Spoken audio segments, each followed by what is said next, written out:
미국 의회에 북한 인권 상황에 대한 비판이 쏟아지면서 그 불똥이 한국 정부와 여당으로 튀고 있습니다. 인권 문제를 중시해온 민주당의 바이든이 대통령 자리에 오를 게 확실시되고 있기 때문입니다. 미국 의회 내 초당적 국제인권기구인 톰 렌토스 인권위원회 크리스 스미스 공동위원장은 한국 여당의 대북 전단 금지법 처리 강행에 대해 민주주의 원칙과 인권을 훼손하는 어리석은 입법이라고 강하게 비판했습니다. 20선 중진위원인 스미스 위원장은 지난 11일 한국이 북한에 손 내밀려는 인도주의 단체들을 처벌하려 한다는 제목의 성명서를 냈습니다. 그는 한국 NGO들은 세계에서 가장 잔인한 공산주의 독재자 치하에서 고통받는 사람들을 위해 정신적이고 인도주의적인 지원을 하고 민주주의를 증진하려는 시도 중이라고 주장했습니다. 그런데 그것을 한국 정부가 범죄로 간주하는 법을 만들고 있다는 것입니다.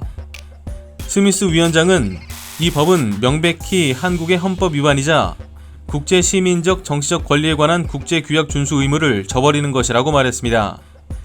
또한 문재인 대통령의 국회 동지들은 왜 근본적인 시민적 정치적 권리에 대한 의무를 무시하려는 것이냐고도 했습니다. 그가 언급한 국제 시민적 정치적 권리에 관한 국제규약은 인권 보장을 포괄적으로 규정한 국제조약으로 유엔에서 1966년 12월에 채택됐습니다. 우리나라에서는 1990년 3월 국회 비준 동의를 거쳐 1990년 7월 10일 발효됐습니다. 한 걸음 더 나아가 그는 문재인 대통령 아래 한국이 보여온 궤적에 대해 심각하게 우려한다며 문재인 정부가 코로나19 대응을 종교적 예배와 표현의 자유, 대통령에 대한 직접 비판을 축소하는 구실로 활용하는 것을 보고 있다라고도 비판했습니다. 문재인 정부와 여당 스미스 의원의 발언을 단순히 충동적인 개인의 주장일 뿐이라고 치부하기는 쉽지 않아 보입니다.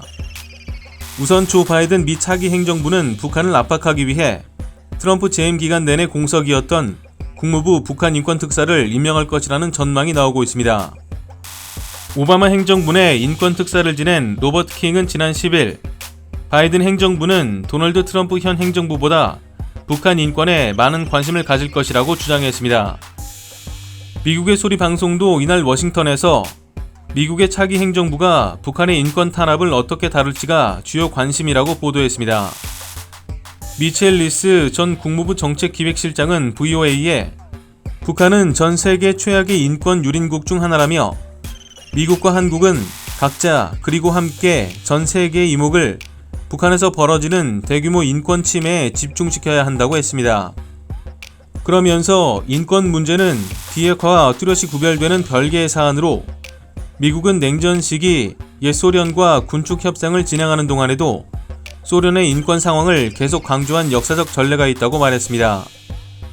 성명서를 낸 스미스 위원은 더불어민주당이 대북 전단 금지 법안을 최종 통과시키면 한국이 워치리스트에 올라갈 가능성은 아주 높다면서 이는 아주 슬픈 일이 될 것이라고 경고했습니다. 이상 광화문 비즈통신이었습니다.